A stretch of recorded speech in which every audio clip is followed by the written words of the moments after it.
So I'm waiting on this guy here. Looks like he has some Jeeps or maybe SD38, SD39. And it's almost a meet. There's a train waiting behind me to the west, or east, I'm sorry. But this goes to single track right past me here. So that train is waiting on their signal in Lincoln before they can proceed this way. But it's a beautiful day out here today.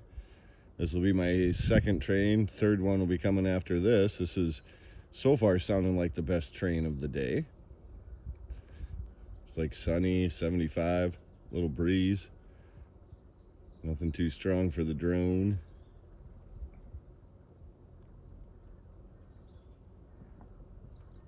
Or you can hear that rail today.